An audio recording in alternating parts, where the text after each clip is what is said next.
하나님의 말씀은 사무엘상 26장입니다. 26장 1절에서 12절까지. 사무엘상 26장 1절. 10사람이 기브아에 와서 사울에게 말하여 이르되 다윗이 광야 앞 하길라 산에 숨지 아니하였나이까 하매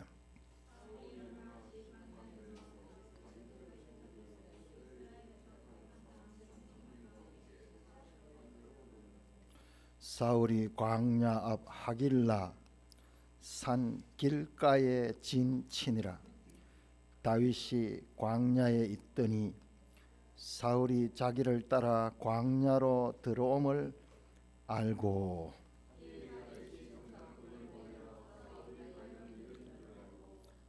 다윗이 일어나 사울이 진친 곳에 이르러 사울과 넬의 아들 군사령관 아브넬이 머무는 곳을 본즉 사울이 진영 가운데에 누웠고 백성은 그를 둘러 진쳤더라.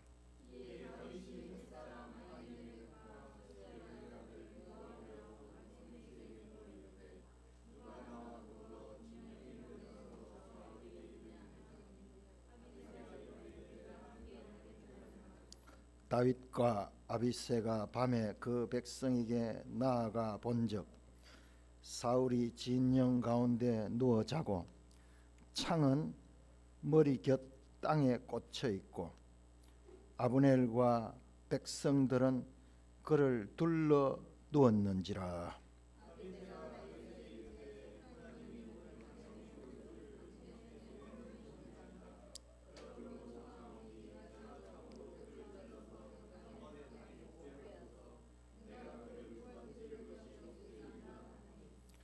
다윗이 아비새에게 이르되 죽이지 말라.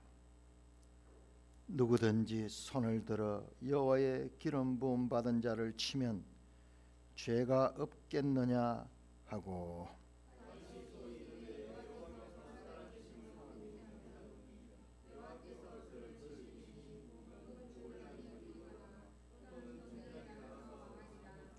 내가 손을 들어 여호와의 기름 부음 받은 자를 치는 것을 여호와께서 금하시나니 너는 그의 머리 곁에 있는 창과 물병만 가지고 가자 하고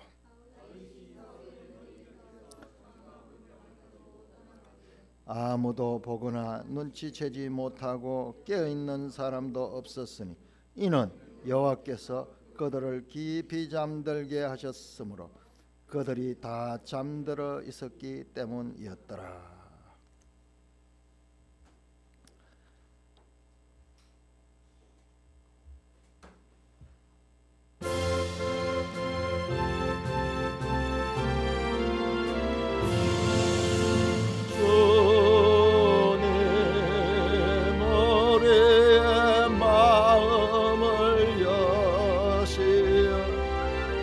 말씀을 깨닫게 하옵소서. 아멘. 자, 사무엘서가 점점 깊어져 가고 이제 다음 주쯤 되면 이제 사무엘상 마지막으로 우리가 나가게 되겠습니다. 우리가 지난주에 여러 인간 군상들이 등장합니다. 계속해서 다윗을 죽이려고 하는 그 3,000명의 군대를 걸고 쥐잡듯이 다윗을 추격하는 사울과 다윗이 도망하여 있는 그 아둘람 굴에 여러 가지 일들로 사회적으로 소외당한 자들이 모여들었습니다. 아둘람 굴의 400여 명의 사회적인 소외자들, 그리고 아까 성찬할 때 봤지만은 그 제사장들이 있는 그 노브 땅에 그 제사장들 그분들은 다윗에게 음식을 제공하고 무기를 제공했다는 이유로 85명과 그 가족들이 다 살해당합니다. 그 사건 엄청난 사건이에요. 그리고 그 사건에 밀고자 그 제사장이 다윗에게 도와준 것을 아무도 알지 못할 텐데 그 자리에 있던 밀고자 에돔 사람 도액이라는 인물이 나와요. 도액. 슬쩍 지나가는 자 같았는데 그 자가 결정적인 순간에 그 사건을 밀고 해서 그 제사장들이 죽게 됩니다. 뿐만 아니라 다윗은 자신도 쫓기는 모양인데 그일라에 그 블레셋 사람들이 쳐들어와서 그래서 약탈당하고 있습니다. 그 가운데 하나님께서 묻고 하나님께서 그 블레셋 사람을 쫓아내라 해서 그 전쟁에 참여해서 그일라 사람들을 블레셋의 약탈로부터 구해줬는데 그 그일라 사람들이요 다윗을 사울에게 고발합니다. 다윗이 의심했다. 그래서 다윗은 다시 그일라에서 유대 광야로 피하게 됩니다. 유다 광야에 가니까는 10사람이라고 나오는데 지프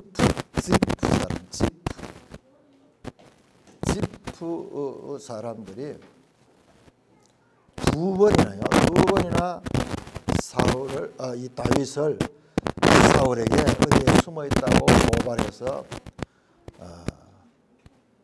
다윗을 위기에 빠뜨립니다. 그야말로 인간 군상들의 진면목 여과 없이 드러납니다. 여러분 이게 지금 죽고 사는 문제잖아요. 지금 오늘날 우리가 살고 있는 것과 똑같은 극단적인 케이스고 여기는 우리가 살아가는 것도 보면 생존 현장에 다양한 인간 군상들과 더불어 살아가고 있는 그런 모습을 반영하고 있습니다. 15장에서 결정적으로 사울 왕은 하나님께로부터 버림을 받고 선지자 사무엘에게도 버림을 받아 서로 헤어집니다. 그 16장부터 31장까지가 이제 사무엘상에서 계속 사울 이야기와 다윗 이야기가 반복적으로 나옵니다. 사울 이야기가 나오고 다윗 이야기 나오고 다윗 이야기 나오고 사울 이야기 계속 반복적으로 나왔습니다. 지난주에는 사울을 중심으로 해서 사울이 육적인 죄인들의 그 모습 그것을 보여주는 모델이었다면 오늘은 다윗을 중심으로 하나님의 영에 속한 세 사람의 삶을 보고자 하는데 근데 그 내용을 보려고 하니까는 그 전제가 있어. 전제가 뭐냐 그러면은 오랜 기간 동안 다윗은 연단의 그와 같은 세월을 지나게 됩니다. 근데 우리가 예수 믿고 새 사람이 되었다 그렇게 이제 하는데 우리가 죄 사함을 받고 새 사람이 되었다 하는데 근데 다윗을 통해서 보여주는 모델은요 그 새 사람이 은혜로 되었음에도 불구하고 다윗도 이미 16장에서 기름 부음을 받았거든요.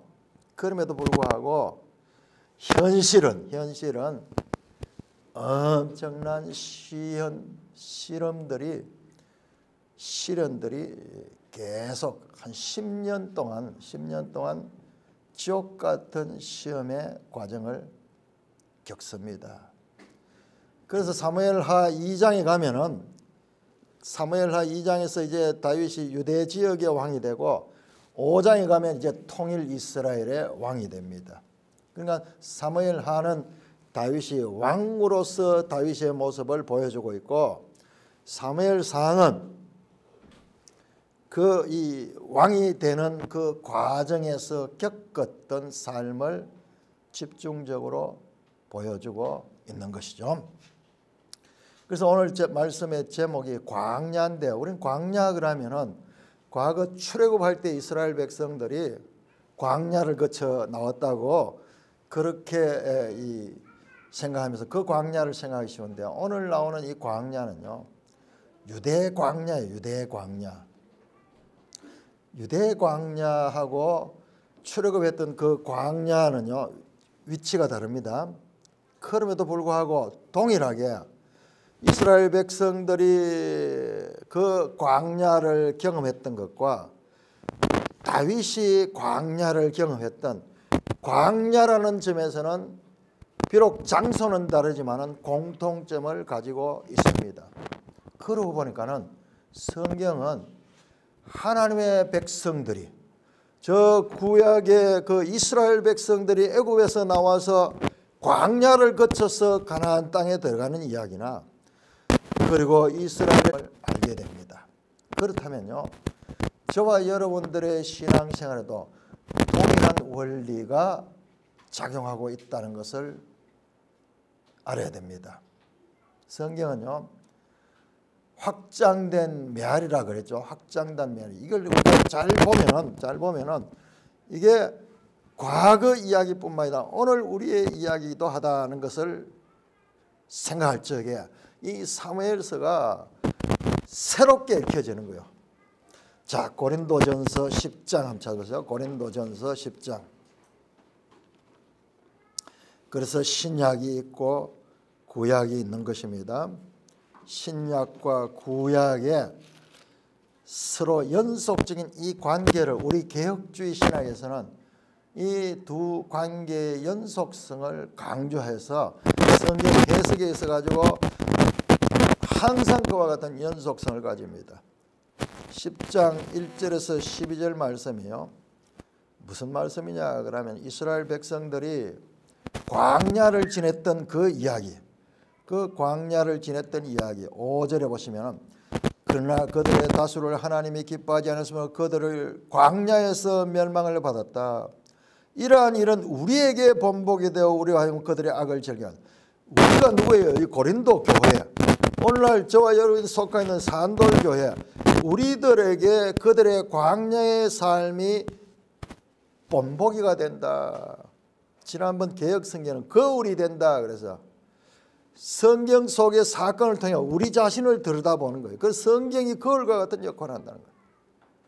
뿐만 아니라 11절에도 그들에게 일어난 이러한 일은 번복이가 되고 또한 말세를 만난 우리를 깨우치기 위하여 기록된다. 와, 광야 사건이 이스라엘 이야기, 다윗 이야기일 뿐만 아니라 우리를 깨우치는 이야기라고 사도 바울이 말씀하고 있는 거예요. 그러므로 우리는 오늘 사무엘서를 이와 같은 관점을 통해서 살펴보며 그 하나님의 말씀에 깊고 넓고, 그리고 이 원리들을 발견할 수 있기를 바랍니다. 먼저 우리 지도책을 한번 보세요. 제가 지도책을 볼 때마다 해야 합니다. 우리는 지도책을 가지고 있는데 또 가지고 있는 것과 이 내용을 아는 건 또 차이가 있어요. 일단 가지고 있어야지 내용을 알 수 있지만은 이 내용을 볼 때마다 새로워요. 자, 지도책 24쪽을 합니다. 24쪽. 자, 우리는 광야 그런 이야기를 하는데, 자, 성경에서 24쪽을 보시면요, 참 이 내용이 새롭게 보여요. 자, 위에서 두째 줄 보면요, 여러분 지도책 다 가지고 계시죠? 자, 24쪽, 지도책 24쪽 두째 줄, 성경 지리를 이해하는 것은 성경을 이해하는 데 있어서 중요한 이유가 또 있다. 자, 성경 지리를 이해해야지 성경을 바르게 이해할 수 있다. 여러분들 우리가 그냥 글로만 읽는 거하고요, 이 진리를 알면서 읽는 거하고 내용이 정말 다르게 느껴져요. 하나님이 성경의 무대가 되는 땅의 특징을 지금과 같은 모습으로 창조. 하나님이 왜 하필이면 이 가나안 땅에 이스라엘 백성들을 인도하시고 그곳을 구약 성경의 중심지로 삼았는가? 여기에 하나님 뜻이 있다는 거예요. 사실 성경의 무대가 되는 땅은 하나님의 본성 및 성품과 더불어 하나님의 백성이 하나님께 어떻게 반응해야 하는지에 대한 교훈을 가르치기에 딱 알맞은 곳이다. 제가 성경을 볼 때마다, 진리를 또 볼 때마다 이걸 느껴요. 하나님 왜 이 한반도가 아니고 저 유럽도 아니고 중국도 아니고 왜 이 작은 땅, 이 경상북도 정도 크기밖에 안 돼요, 이 전체가. 근데 왜 이 땅을 택했는가? 거기에 하나님의 뜻이 있습니다. 성경의 무대가 되는 땅의 다양한 자연적 특징은 전체적으로 개인이나 민족의 안전이 늘 위협받는 환경을 조성하고 있다. 여러분, 여기 땅이요, 우리처럼 이렇게 좋은 땅이 아니에요. 근데 뭐 적과 꿀이 흐르는 땅이라고 하면서 그러니까 너무너무 좋은 것 같은데 그건 실상요, 우리는 여기는 천국이에요, 천국. 거기에는요 비가 적어요, 비가 적어. 비가 안 오는 것은 1년 내내 비가 안 와요. 그는 어떻게 되겠어요? 그러니까 광야가 생기고 황무지가 생기는 거예요. 우리는 우리나라에서는 광야라는 말을 적용할 땅이 없어요. 우리는 이게 실감이 안 나는 거예요. 우리는 어디 가도 나무들이 울창하고 숲이 울창하고 잠시만 이 빈 땅을 놀려놓으면 거기에 풀이 가득 자라는데 이곳은 그런 곳이 아니에요. 늘 생존의 위협을 받고 있습니다. 강수량은 극히 적고 바위는 많고 돌산이 그렇게 많아. 비옥한 땅은 별로 없고 우리같이 이렇게 논농사는 지을 수 없습니다. 물도 없고 땅도 그런 땅이 없어요. 뿐만 아니라 거기에 위치가요, 거기에 길이 말이죠, 이 나라를 통해 가지고 외국의 군대들이 전쟁을 할 때 그렇게 지나가는 길입니다. 국제적인 대로를 따라 위치한 이 땅은 그 주민들로 하여금 생존을 위해 하나님께 늘 의지해야만 하는 생활 방식을 익숙해지게 만들었다. 우리 땅이, 이 한반도가요, 일본이 저 중국을 치러 갈 때 이게 하나의 길목이 되고 중국이 마찬가지로 그리 되듯이 우리가 주위의 열강들 사이에 끼어 있어서 늘 이 한반도가 어려움을 겪었다 하는데 그건 우리하고 같아요. 여러분, 하나님은 그냥 안전하고 그냥 아주 평안하고 아무 문제 없는 땅을 하나님의 백성의 터전으로 만들지 않았어요. 우리 생각하고 다릅니다. 우리한테 선택하라 그러면은 우리가 선택하는 것은 물이 넉넉하고 그리고 평지가 넓게 있고 사람들이 이렇게 그래서 외부로부터 이렇게 단절된 그런 것을 우리가 택하기 쉽지만은요, 그러나 하나님은 우리하고 생각이 달라요.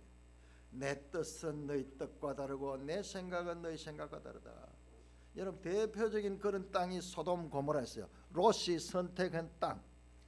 그리고 이스라엘 12지파 가운데 단 지파가 하나님이 주신 땅을 버리고 저 북쪽으로 올라가지고 라이스라는 곳에 자리를 잡을 때 사사기 보면 그 내용이 19장부터 나옵니다. 18장이 나와요. 18장이요. 그래서 그야말로 천에 요새지고 안전한 땅을 선택했는데 단지파는요, 하나님의 요한계시로 보면 하나님의 백성의 명단에서 제외되어 있어요. 그러니까 우리 생각하고 하나님의 생각은 다른 거예요. 그러니까 우리가 성경을 알고 성경에 대해서 이런 진리들 이런 것들 잘 알아야지 하나님 뜻을 알 수 있는 거예요. 하나님은 결코 인간적인 그와 같은 선택 기준과 다른 그와 같은 환경을 통하여 하나님이 일하시는 분이시다. 진리를 통해서 알 수가 있습니다. 진리가 그냥 진리가 아니다는 거예요. 자, 광야는 인간이 살아가기에 극히 어려운 곳이에요. 물이 없어요. 광야가 되는 것은 결과적으로 비가 오지 않기 때문에 그런 거예요. 그런데 하나님은 이 광야가 많은 이 땅을 하나님의 백성의 그와 같은 삶의 터전으로 삼았다는 것입니다. 자, 지도 23쪽을 한번 보세요. 23쪽. 자, 오늘 나오는 내용들은요, 오늘 이 사무엘상 지난주 읽었던 우리 내용 23장 중반부터 해서 26장까지 전부 다가 지금 유대 광야에서 일어난 사건, 유대 광야. 자, 23쪽에 보면 유대 광야가 보이죠. 제가 어제는요, 말씀을 준비하다가 유대 광야에 관한 자료들을 본다고, 요즘은 보니까는 구글, 유튜브에 들어가니까는요, 여기 장면을 잘 보여주는 거예요. 지금 한번 보여주고 싶은데 그러면 말씀 전할 시간이 없어요. 그건 여러분들이 이제 한번 보세요. 집에 가서. 지금은 그렇게 좋은 세상이야. 구글이나 그리고 이 유튜브에 들어가서 유대 광야를 치면은요, 자세하게 보는데 사람이 못 다니요. 지금 지프차를 타고 다니는데 지프차도 막 빠지기도 하고 막 그런 곳이에요. 지금 보이잖아요. 근데 우리하고 달리요, 겨울 되면 풀이 나, 겨울 되면 비가 와. 여기가 유대 광야. 이게 스케일이 이렇게 커야지 이게 실감이 나는데 작은 이런 땅입니다. 이런 땅. 자, 30쪽 한번 볼까요? 30쪽. 자, 30쪽 보면은 이 지도책이 이런 지형 같은 거 이런 거를 이게 이렇게 자세하게 보이는 것은 딴 사람들 보면 이게 별 관계 없을 것 같지만 여기에 하나님의 메시지가 들어 있어.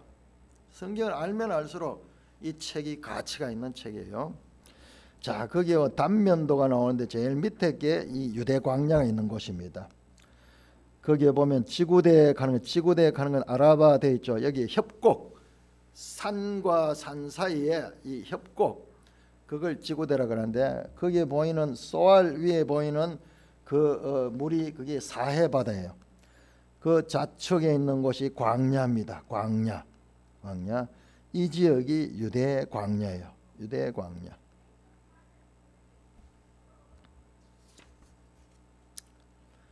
(37쪽) 한번 볼까요? 37쪽. 자, 크게 팔레스타인 지형도 나오죠. 지형도. 참 이 책이 잘 돼 있죠. 이 지형을 이렇게 나타내 주니까 우리가 감이 오잖아요.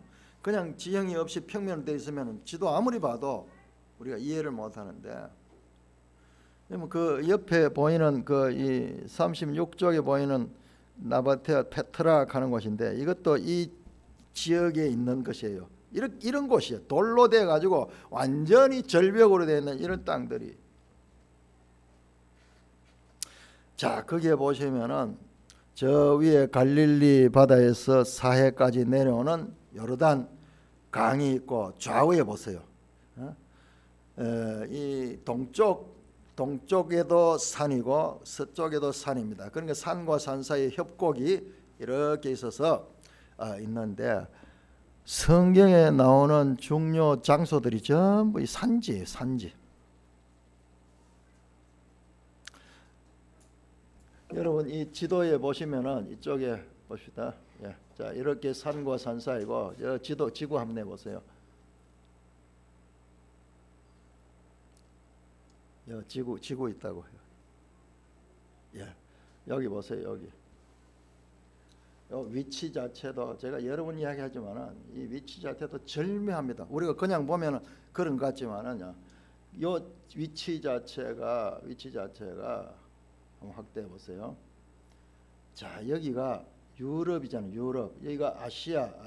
여기가 아프리카잖아요.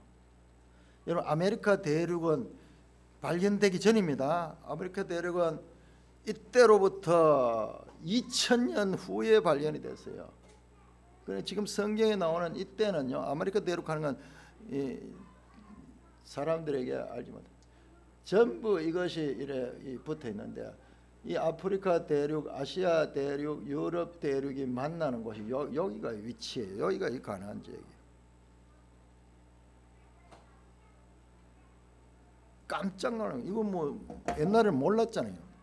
근데 이제 지리가 발달하고 지금 오늘날 이제 현대적인 그런 그 지리학을 가지고 보니까는 위치 자체가 절묘하게 신의 한 수 이 자리에 딱 나는 거예요. 그래서 나중에 복음이 전파될 때는 이렇게 갈 수 있도록 그런 위치고, 이 작은 땅이 역사의 중심지가 되고 있고, 오늘날도 뉴스의 중심지가 이 지역이죠. 자, 다음 38쪽 한번 볼게요. 38쪽 좀 지형이 자세히 나와 있죠. 47쪽 한번 볼까요? 자, 47쪽 유다 광야 딱 나오죠. 자, 우리 이제 감이 별로 없는데 광야 가면 뭐 다 같은 것이 유다 광야는 따로 있습니다. 유다 광야는 내가 이따가 자세하게 그 지역을 보여드리겠습니다. 일단 그 내용을 한번 볼까요? 첩첩이 산들이 황량합니다. 풀 한 폭이 볼 수 없어. 그런데 여기에서 양을 친대요. 그 어떻게 가능한가 싶었더니 겨울 되면 비가 와가지고 풀이 좀 있고, 그다음 평소도 여기 이렇게 허여히 보지만은 아주 이 사막에 이 건조한 데서 사는 그런 끈질긴 풀들이 있어. 그런 풀들이 군데군데 흩어져. 그걸 이제 먹고 사는 거예요. 자, 거기에 보시면은 유대 광야에 대한 설명입니다. 유다 구릉지대와 요르단 지구대 사이에 있는 유대 광야는 요르단 강산에 노출된 세노이에스의 백악층이 가장 넓게 분포된 지역이다. 1402m가 넘는 분수령에서 최저 깊이가 평균 해수면 아래 396m에 이르는 지구상 지표면상 가장 낮은 곳인 사해 표면까지. 사해가 평균 해수면이 396이고 깊은 데는요 이보다 더 깊이 410m까지 내려가. 그러니까 여기는 뭐 희한한 지형이에요. 지구상에서 가장 낮아.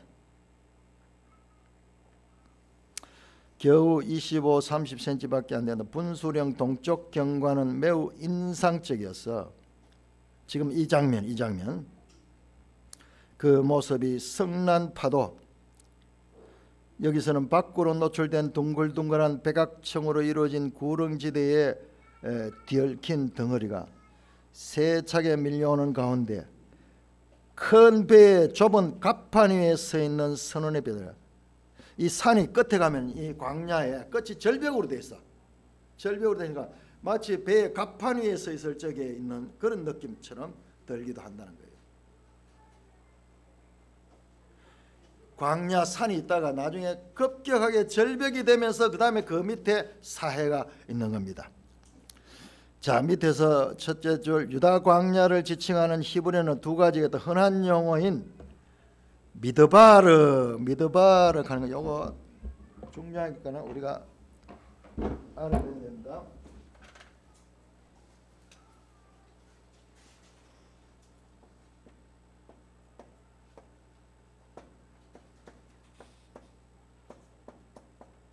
미드바르, 광야 갈 적에 미드바르라고 봅니다. 미드바르. 흔한 용어인 미드바르는 48쪽입니다. 광야의 높은 지대를 가리키며 양치기들은 이곳에서 겨울철에 양과 염소를 방목할 수 있다. 그리고 다윗이 양을 치는 곳이 이런 곳이에요. 이런 곳. 겨울철에 이제 비가 오니까는 방목하는 거예요. 남쪽과 동쪽 외진 곳은 황무지. 지금 자세히 보면 사무엘서 황무지라는 말도 나오고 광야라는 말도 나오고 그렇습니다. 황무지 또는 사막이라는 뜻의 에시몬이라 불리며 양치기들도 가기가 꺼리는 곳이다. 그만큼 험준한 곳이에요. 다윗이 사울을 피해 도망한 곳도 바로 이 에시몬이다. 자, 사무엘상 23장 한번 볼까요? 23장. 사무엘상 23장 19절. 23장 19절. 그러고 그 영상 한번 좀 띄워 주시겠어요? 예. 예. 요 다음 거.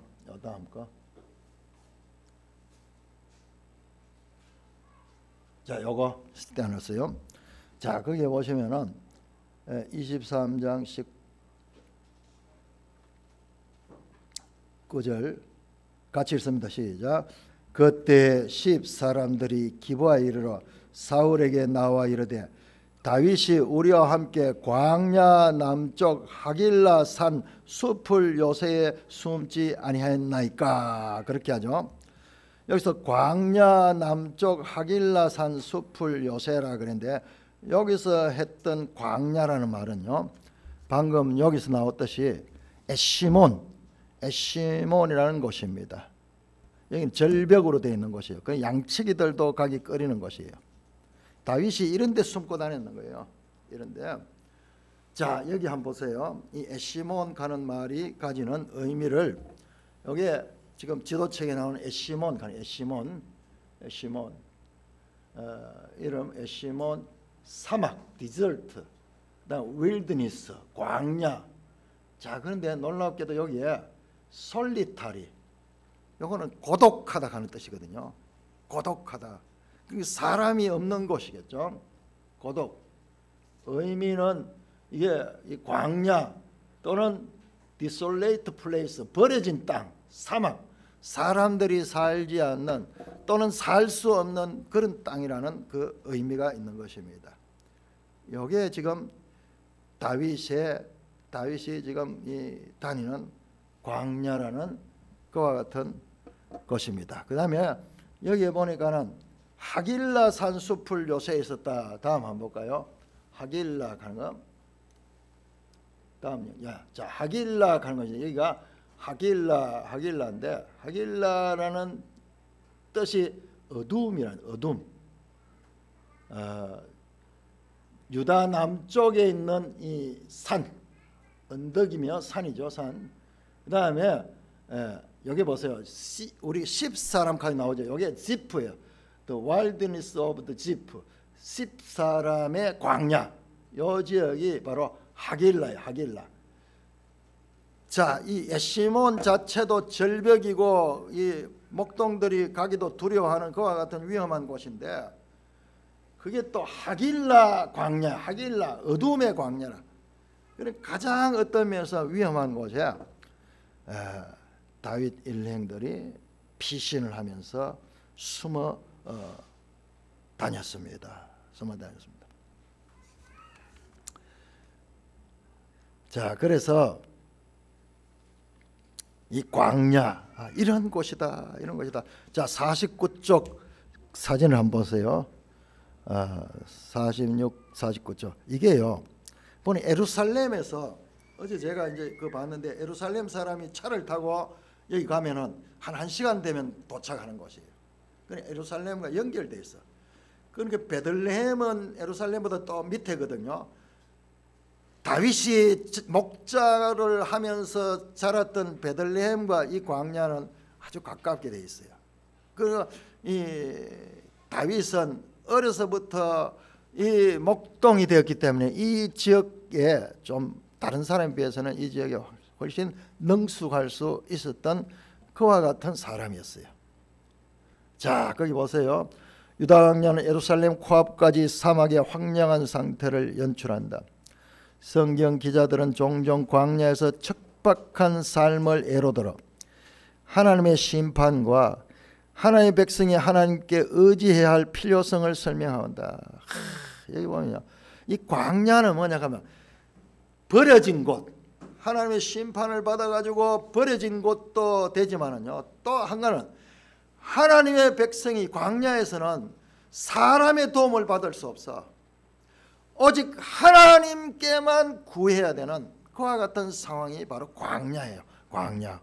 그러니까는 하나님의 사람으로 다윗을 만들어가는 데는 광야보다 더 좋은 학교가 없었던 것입니다.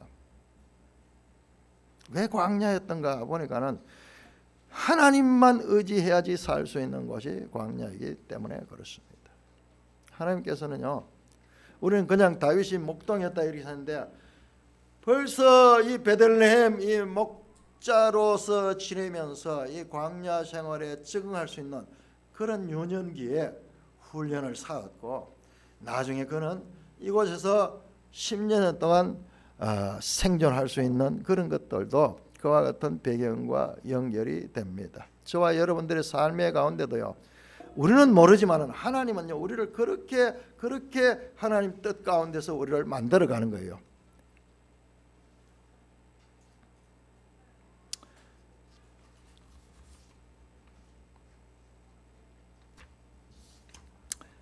자, 그 다음에 49쪽 넘어가서 그 편 넘기면 50쪽 한 펴서 50쪽. 야, 이번에 이 사무엘서를 보면 베냐민을 새롭게 봤는데, 제가 전번에 이야기했죠. 베냐민 땅이 아주 땅이 작고 이런 곳인데요, 이 베냐민 땅이 아주 귀한 땅이, 우리로 치면 서울의 명동 같고 대구 같으면 저 중앙통 같은 곳이에요. 그러니까는 비록 땅은 작지만은 땅값이 엄청 비싼 거예요. 오히려 저 변두리에 아무리 많은 땅보다도 더 귀한 곳이 베냐민 땅이었어요. 그래서 여기에 사울 왕이 나오는 것, 이 배경들도 이해가 할 수 있는 것 같아요. 그러니까는 이 지리 자체를 모르면은 그냥 베냐민은 별 볼 일 없네, 땅도 쪼매타고 이러고 하는데, 아니요, 예루살렘도 베냐민 땅에서 원래 그런 내용이 여기 다 나옵니다. 자, 그 다음에 136쪽 한번 136쪽.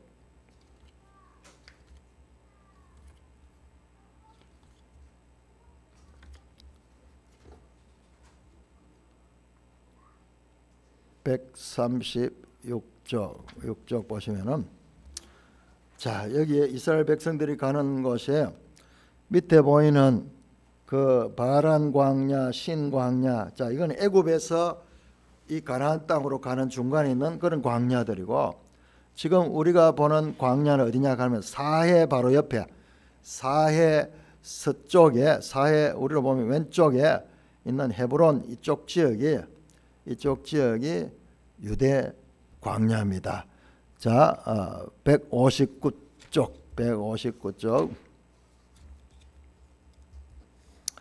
자, 159쪽은 이 다윗의 피신 경로를 지금 보여주고 있습니다. 이 사무엘상에 나오는 내용이 전부 여기에 속해요. 여기 속하는데, 자, 그 사해가 있고, 여러분 거기에 보면은 사해와 붙어가지고 엔게디 하는 곳이 있죠. 엔게디. 이 엔게디 굴이 이 다윗이 살았던 곳입니다. 여기서도 살고, 그 다음에 거기 보세요. 자, 사해 좌측편으로 제일 위에 유대 광야 되어 있죠. 유다 광야. 그 다음에 그 밑에 보세요. 십 광야. 그 밑에 마온 광야. 그 밑에 겐 광야, 그 밑에 네겝 하는 거 있죠.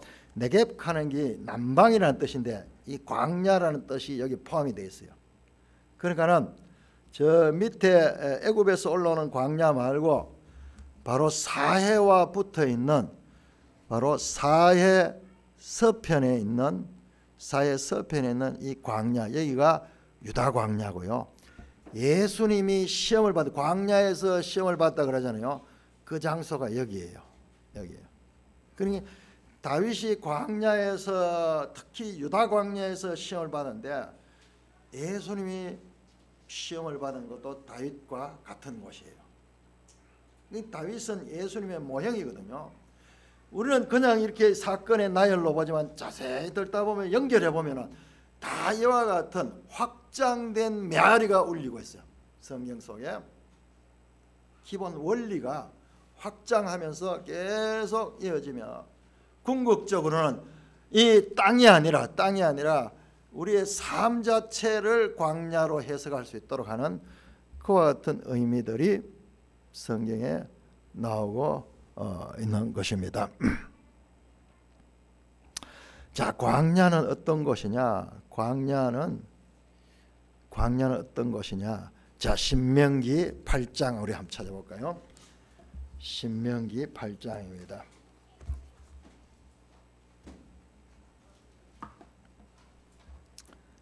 신명기 8장. 하나님은 왜 이스라엘 민족에게 광야를 경험하게 하고 뿐만 아니라 여러분 사무엘서를 보면서 그냥 사건만 보면 우리 놓치는데요. 이 전부 유대 광야에서 지금 일어난 일이에요. 마지막 이야기는 사울과 다윗의 마지막 이야기는 유대 광야에서 일어난 이야기예요. 자, 광야의 의미가 뭔가 성경이 말씀합니다. 신명기 8장 2절에서 6절까지 교독하겠습니다. 신명기 8장 2절. 네 하나님 여호와께서 이 40년 동안에 너게 광야 길을 걷게 하신 것을 기억하라. 이는 너를 낮추시며 너를 시험하사 네 마음이 어떠한지 그 명령을 지키는지 지키지 않는지 알려 하심이라.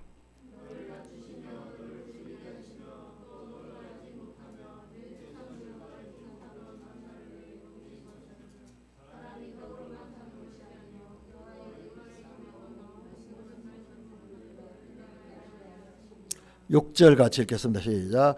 내 하나님 여호와의 명령을 지켜 그의 길을 따라가며 그를 경외할지니라.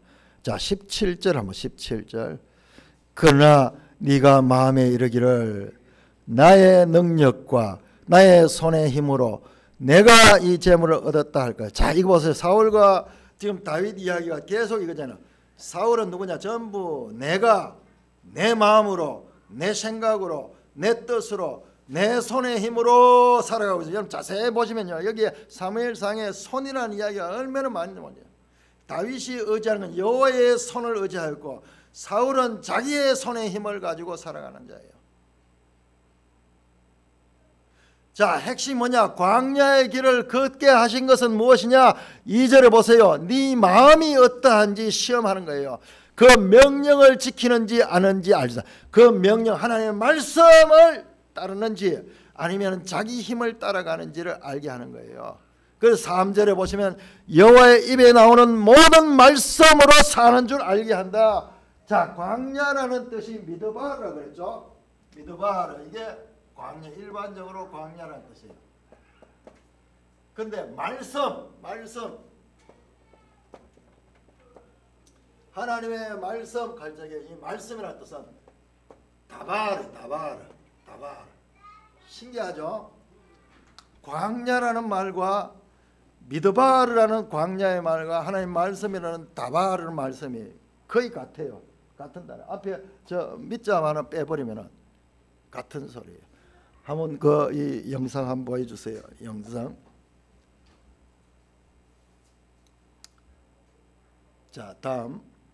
야, 이게 미드바르거든요. 와일드니스, 광야, 사막.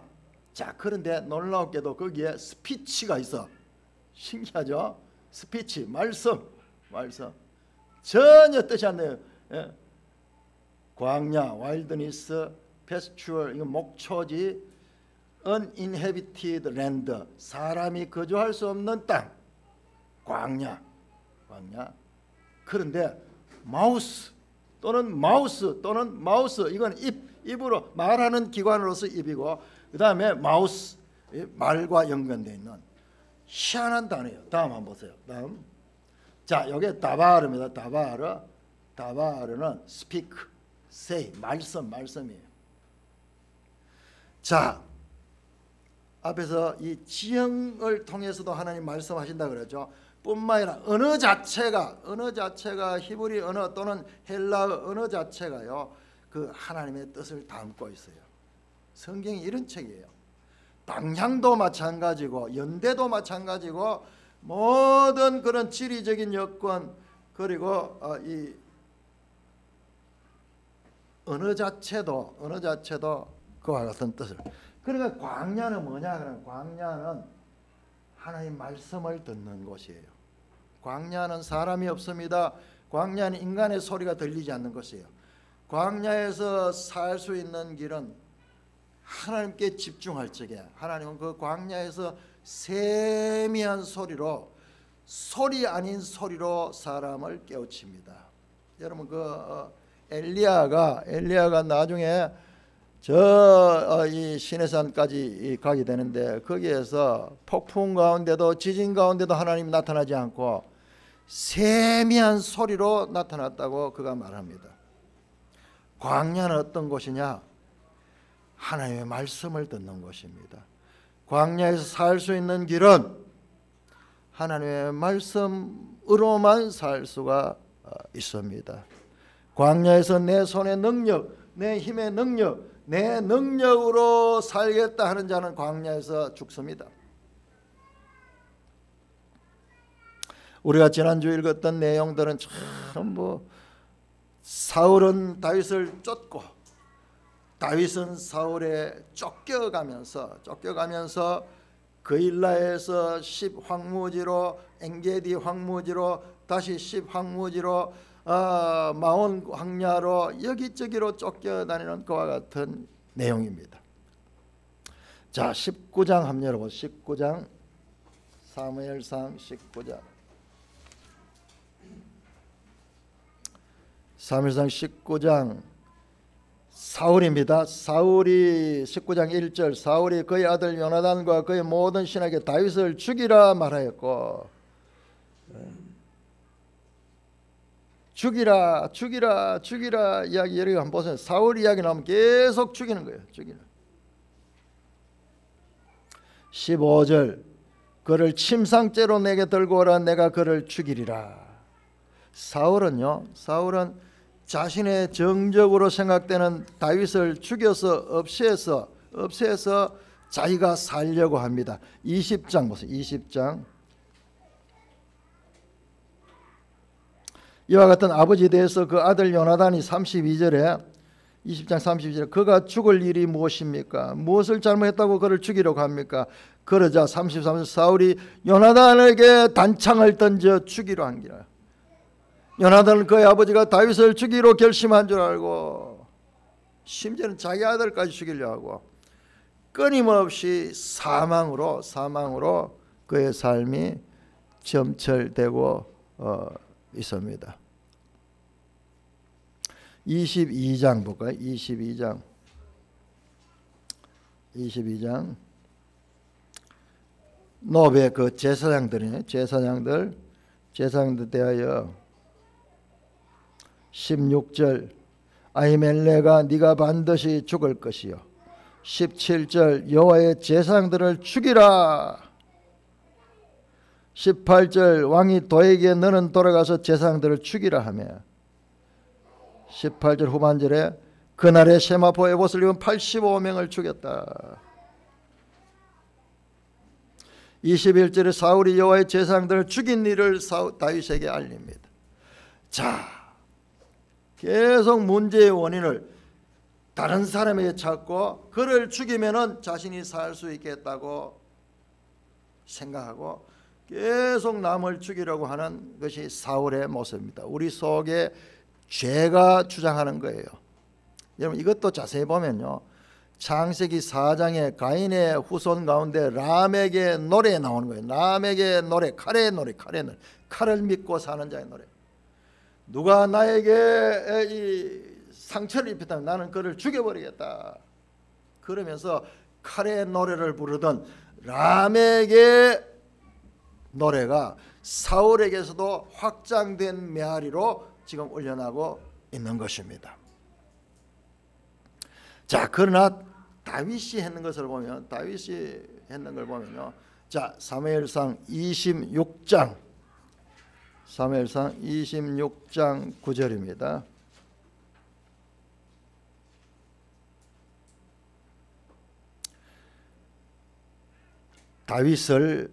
다윗이 그의 군대들과 함께 사울 왕을 죽일 수 있는 절호의 기회가 왔어요. 그들이 이제 진을 치고 쉬고 있는데 이 광야는 다윗 일행에게는 아주 익숙한 곳이거든요. 그러나 그 왕과 함께한 군대들은 여기가 낯선 곳이야. 그런데 위에서 일거수일투 내려보면서 딱 보니까는 각이 딱 잡혀서, 자, 그래서 8절 26장 8절 아비새가 다윗에게 이르되 하나님이 오늘 당신의 원수를 당신 속에 넘기셨나이다. 그러므로 청하오니 내가 창으로 그를 찔러서 단번에 땅에 꽂게 하소서. 두 번 찌를 것이 없습니다. 이게 하나님 뜻입니다. 지금 완벽한 하나님의 뜻이 지금 눈앞에 펼쳐지고 있습니다. 그를 지금 죽이지 않으면 그는 끊임없이 당신과 우리를 죽이려 합니다.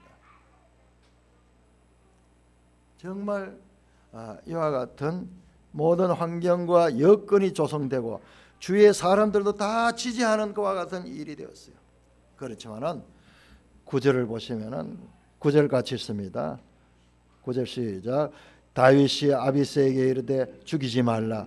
누구든지 손을 들어 여호와의 기름 부음 받은 자를 치면 죄가 없겠느냐 하고, 다윗이 또 이르되 여호와께서 살아계심을 두고 맹세하노니 여호와께서 그를 치시리니 혹은 죽을 날이 이르거나 그가 전장에 나가서 망하리라. 내가 손을 들어 여호와의 기름 부음 받은 자를 치는 것을 여호와께서 그만하라. 내가 손을 들어 내 손으로 한 게 하나님의 손으로 하시면 하지, 나는 하나님의 뜻에 그것을 맡기겠다. 자, 여러분들, 우리가 시험을 당하는 게 바로 이런 거예요. 하나님께서요, 하나님 백성들이 믿음으로 이제 살고 하나님의 뜻을 조금씩 알아갈 적에 우리에게 이런 시험을 주는 거예요. 완벽한 환경을 만들고 합리적이고 누구나 다 인정할 수밖에 없는 그때 가운데서도 이 광야에서 다윗은 하나님의 말씀을 붙드는 거예요. 환경을 보지 않고 여론을 보지 않았습니다. 자, 똑같은 일이 먼저도 있었죠. 24장 한번, 24장 사무엘상 24장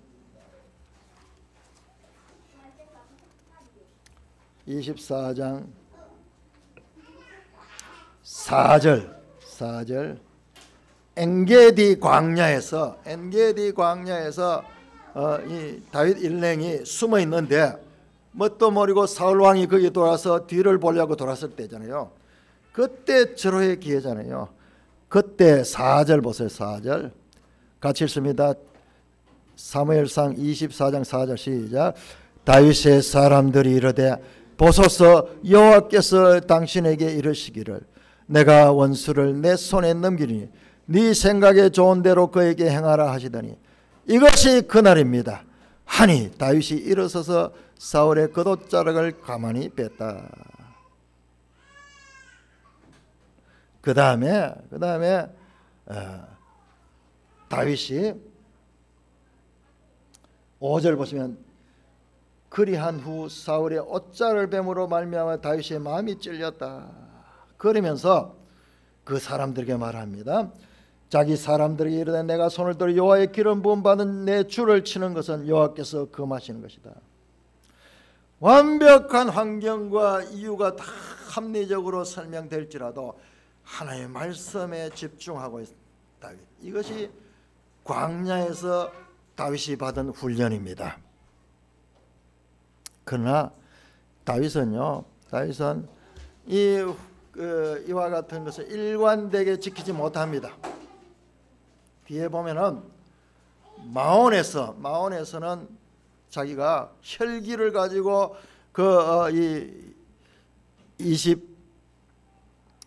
25장입니까?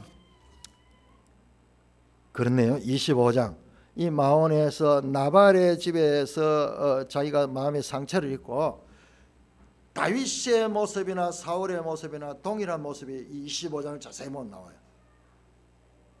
사울 앞에서는 한없이 말씀을 지켰는데 자기보다 좀 약한 사람 앞에서는 다윗이 사울의 모습으로 분노해가지고 이 모든 사람을 죽이려고 하는 모습이 나옵니다. 그때 등장하는 사람이 아비가일이에요.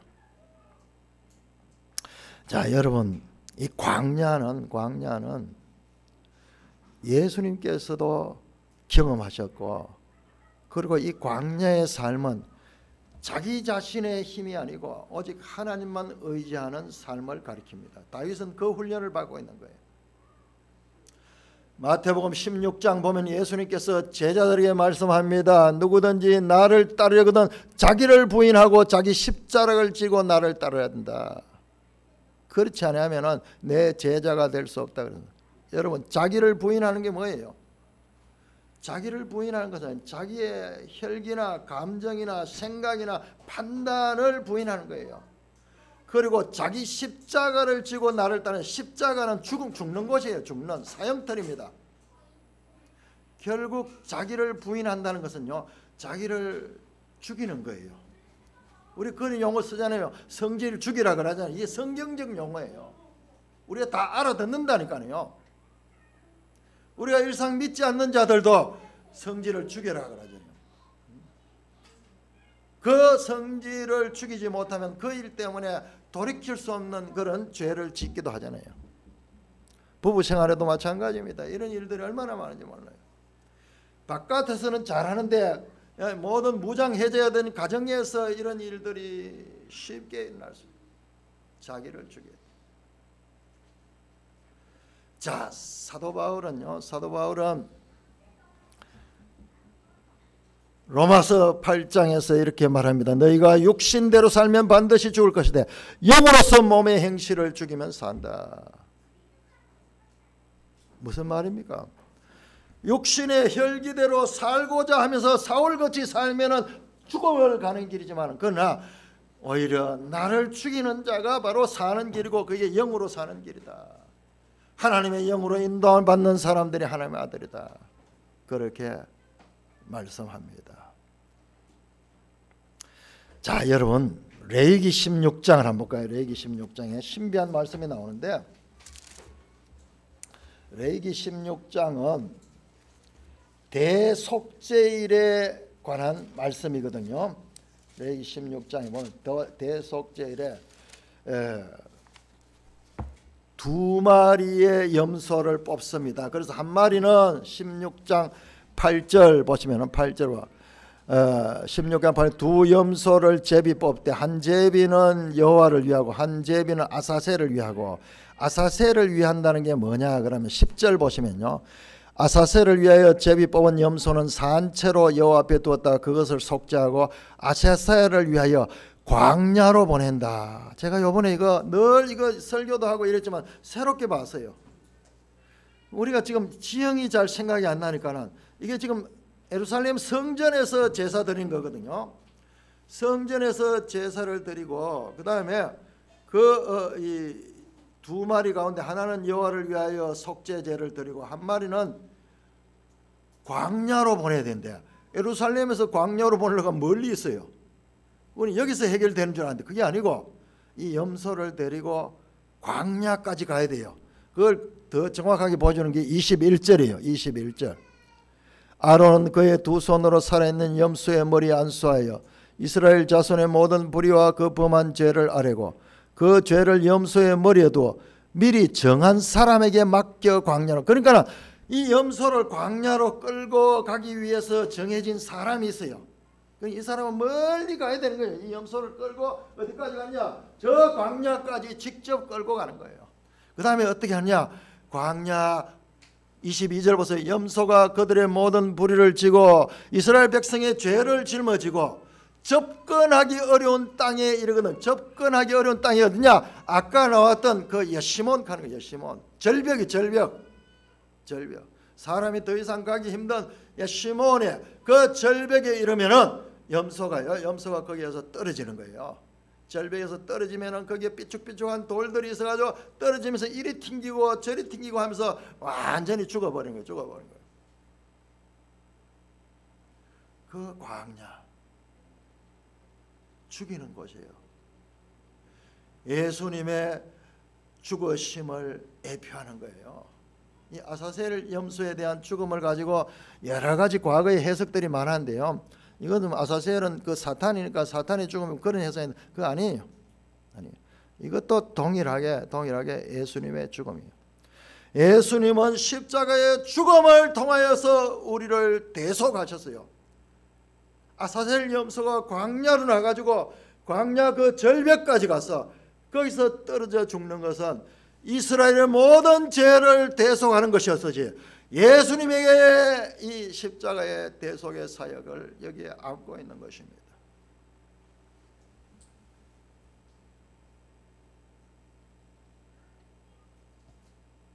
여러분, 이 광야는 다윗에게 많은 시를 만들어내게 하셨어요.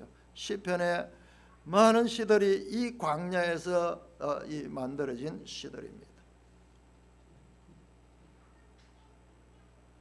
예수님도 광야에서 시험을 받았고, 이스라엘 백성들, 그리고 믿음의 사람들, 저 아브라함부터 야곱, 이삭, 야곱, 그리고 요셉 말할 것도 없고 모세, 이 광야의 경험들을 가진 사람들입니다.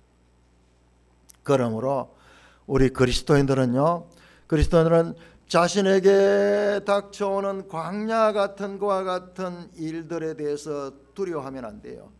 그것은 하나님께서 우리에게 주시는 필수 코스라는 걸 알아야 돼요. 저는 이것을 경험해 왔기 때문에 이 부분에 대해서는 누구보다도 더 확신하여 말씀할 수 있습니다.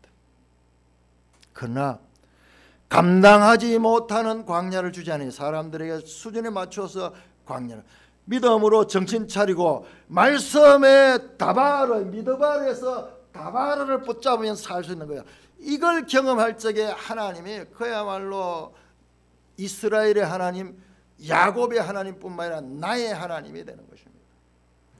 사랑하는 형제 자매 여러분, 오늘 광야가 가지는 의미를 생각해 보았습니다. 다윗은 왕이 되기 전에 10년 동안 유다 광야를 경험했습니다. 돌이켜 보니까는요, 그냥 사울에게 쫓겨가 그런 줄 아는데 하나님이 그 모든 것을 연출하고 계셨어요. 여러분, 이 사울은 왕이지만요, 왕이라는 것은 왕조를 이루어야 되거든요. 사울의 후손들은 왕이 되지 못했어요. 그래서 사울은 어떤 면에서 이스라엘의 초대 왕이라고 볼 수 있는 그런 자격이 없어요. 사울의 실패를 통하여 다윗이 왕이 되고 다윗 왕조가 되어서 유다 왕들은 전부 다윗의 후손이 왕이 되잖아요. 그 같은 이스라엘의 왕으로 갖춰야 될 수련의 필수 과정이 바로 광야였습니다. 광야는 하나님의 학교였어요. 다윗의 삶을 통하여 우리에게 보여주는 하나님은 누구십니까? 물이 넉넉하고 넓은 평지를 같은 소돔과 고모라는 롯이 택한 곳이지 하나님이 주신 땅이 아니에요.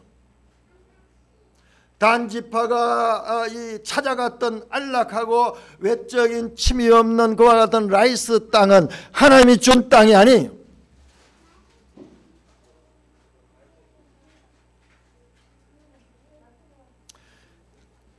유다 광야는 눈에 보이는 외면적 물리적 광야였지만 우리에게 주어진 광야는 우리의 현실 생활 가운데서 그대로 지금도 주어지고 있습니다. 다윗의 광야가 궁극적으로 그에게 유익하게 적용되었듯이 우리에게 주어지던 광야 같은 시험들도 우리를 하나님의 백성다운 인격을 만들어가는 것이라는 믿음을 가지고 자신의 겉사람을 죽이고 속사람이 풍성하게 살아나게 되는 그와 같은 경험을 사무엘서를 통하여 배우고 삶을 통하여 적용해 가시는 모든 산돌교회 되시기를 주님의 이름으로 축원합니다. 하나님 아버지, 은혜를 감사합니다. 이렇게 사울과 다윗 이야기를 자세하게 기록하시고 이 속에 엄청난 하나님의 백성의 삶의 원리들을 그 속에 감추어 두시고 하나하나 빼내어 알아갈 수 있도록 은혜를 베풀어 주시니 감사를 드립니다. 아버지 하나님, 이 광야가 다윗의 광야만이 아니라 제 삶의 광야였음도 확인하게 하시니 감사를 드립니다. 뿐만 아니라 오늘도 이 광야 같은 삶 가운데서 말씀을 붙들고 하나님을 살갑게 만나는 일들이 이어지고 있음을 통하여 하나님을 찬송합니다. 예수님 이름으로 감사하며 기도드리옵나이다.